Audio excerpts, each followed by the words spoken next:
So, how's the weather been for you? Cold? Hot? Depends where you are. If you haven't noticed, the lines in the sky from aircraft, which are chemicals, those are called chemtrails. There are other terms that people want to make it official to make it a professional kind of nice kind of profession, but they block the sun. It blocks photosynthesis in plants and algae that produces sugar and oxygen for Earth and the food we eat and need and the air we breathe. And it also prevents vitamin D production in the skin, which are all required for good health and life. Blocking the sun blocks oxygen production and blocks sugar production in plants, the food we eat. So this risks life on Earth everywhere. This is omnicide. Look that word up. Omnicide. That's an extermination of all life, and that's what we're talking about. In Canada, as well as much of North America, the extreme cold is upon us, but it's a very low layer, and it happens in a way that I'll explain very soon.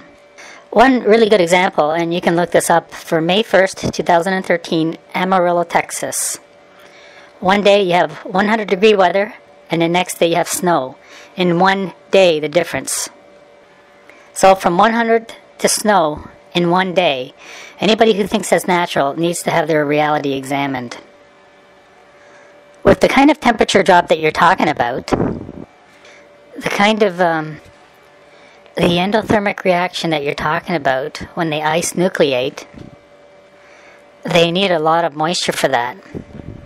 So you need a lot of moisture for that, and that's where they siphon the moisture off the Gulf to create the winter storms. That endothermic reaction chews up a lot of moisture,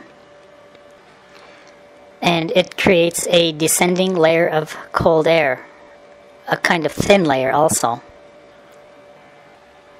This is man-made. This is all man-made, and this is an inhumane act on populations and life, which by definition is a crime against humanity. And this is why the police need to be informed and to act. They can act at common law. They can stand in front of every airport, and check deliveries to make sure chemicals don't enter any airport, either underground, by flying in, or anything. They can check all deliveries to airports. And then they can also make sure every plane that takes off has no chemtrail chemicals on board. So here is a little clip of a call to a police chief's office from somebody working directly under the police chief. Listen on, and I'll come right back to you. Hi, my name's Linda. Yeah. I'm calling from Chief Glenda Care's office. You left a voicemail for him. I did, yeah. Can I ask what it's regarding? It's the lines in the sky from airplanes. Oh, okay. Lines in the sky. And what are they from? Airplanes.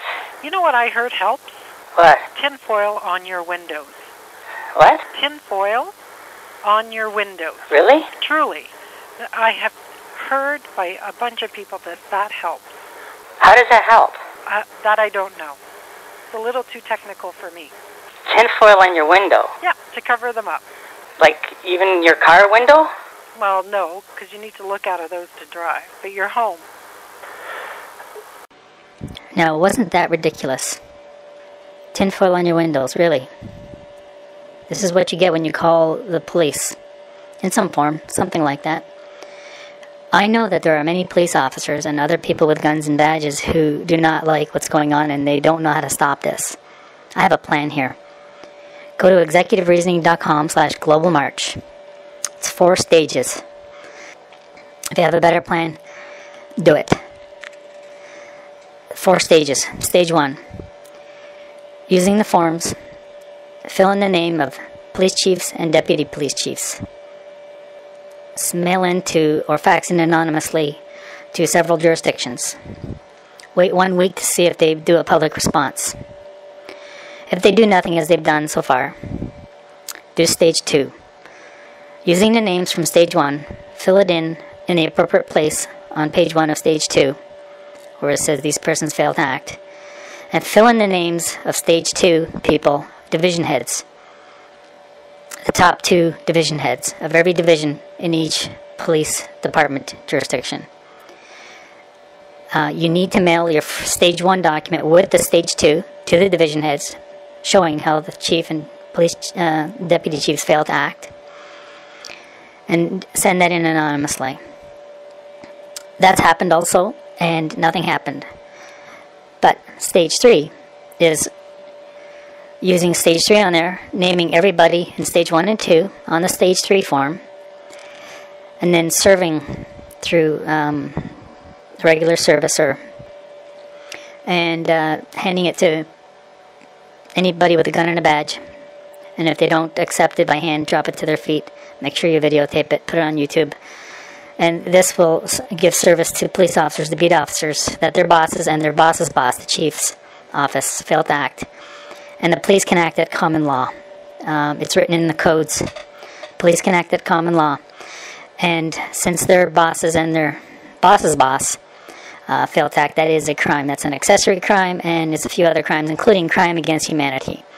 The reason why that can work is because you'll have 1,000 to 10,000 beat officers, depending on the city you're in, now looking to arrest the 1% and protect you and me and their own family. They will protect their own family when their self-interest comes in, and their self-interest will kick in soon. Just let the police know, starting at the top, going to the second level, then going to the bottom.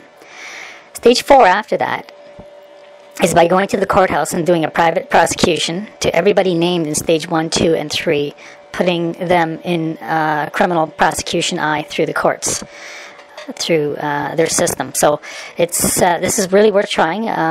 Stage 1 and 2 have been done in some areas. You need to just keep at them.